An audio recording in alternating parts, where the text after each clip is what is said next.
retrouvons maintenant pour une correction. Concernant la question numéro 1, qu'allez-vous faire dans un premier temps auprès de la bénéficiaire? Qu'est-ce que vous allez pouvoir lui demander et pourquoi? Avant de vous lancer au cœur de l'action, vous allez prendre le temps de discuter avec Madame Chanvre dans le but de repérer ses habitudes pour leur passage et pour le rangement de son linge. Ceci va vous permettre de respecter ses envies et de vous organiser en conséquent. Comment elle aime que son linge soit plié? Comment est-ce qu'elle souhaite qu'il soit rangé? Où se trouve le matériel nécessaire au repassage? Dans quelle pièce elle préfère que vous le fassiez? Avec quoi remplit-elle son fer habituellement? Ce sont de précieuses informations pour que vous puissiez être organisé et par conséquent efficace. Une fois que vous avez toutes ces informations, vous allez pouvoir organiser votre espace de travail et passer à l'action.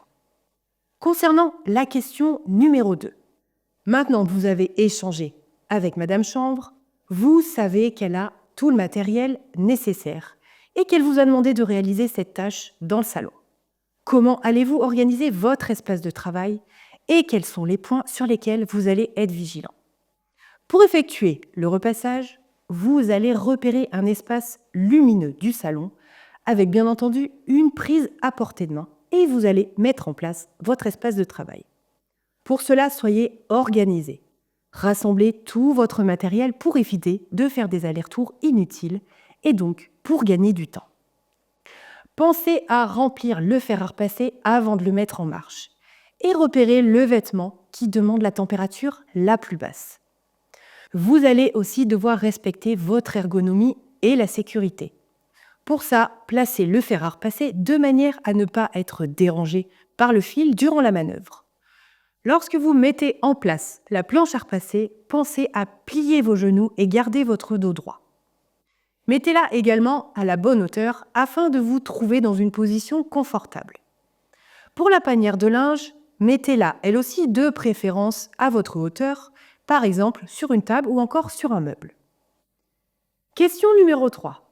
Voici les étiquettes de la chemise en soie et du pull en laine. Qu'est-ce que vous pouvez en dire?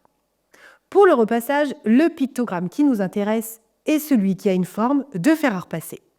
La présence d'un seul point nous indique que les deux vêtements se repassent à basse température, donc pas plus de 110 degrés. Petit plus, si on se penche sur les autres pictogrammes, nous pouvons remarquer que les tissus sont identiques sur certains points. Le séchage en machine et le chlorage sont strictement interdits. En ce qui concerne le lavage, il doit se faire à la main pour la chemise en soie et à basse température pour le pull en laine. Le pictogramme en forme de carré avec une barre horizontale à l'intérieur nous indique que le séchage du pull doit se faire à plat afin d'éviter qu'il se déforme.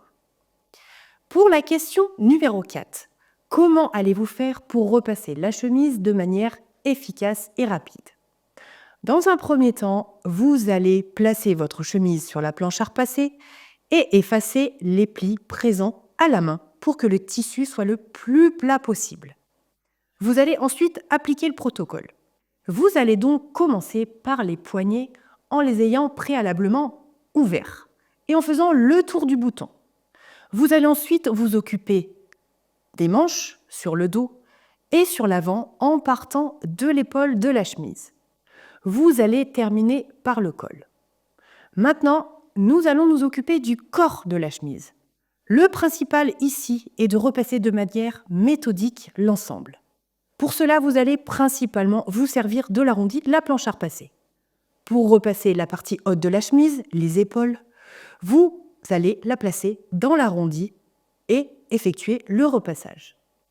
Pour l'avant de la chemise, la partie face, positionnez l'épaule à ce même endroit.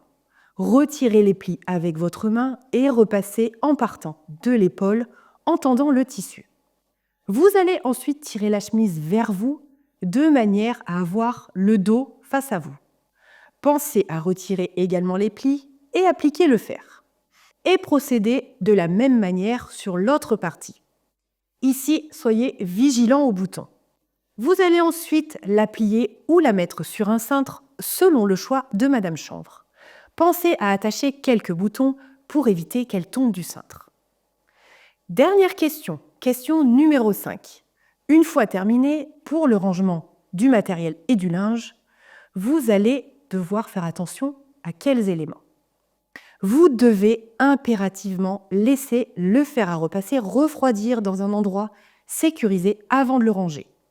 Vous devez aussi laisser le linge refroidir avant de le ranger dans le dressing ou l'armoire de la bénéficiaire. Une fois le fer froid, demandez à Madame Chanvre si elle souhaite que vous le vidiez de son eau. Pour des raisons d'hygiène, c'est préférable. Pensez aussi à ranger la planche à repasser. Vous devez aussi évaluer votre prestation, ce qui veut dire que vous devez vous assurer d'avoir respecté les habitudes de pliage de la bénéficiaire avant de le ranger. Cette correction prend fin. Je vous remercie de nous avoir suivis et je vous dis à bientôt.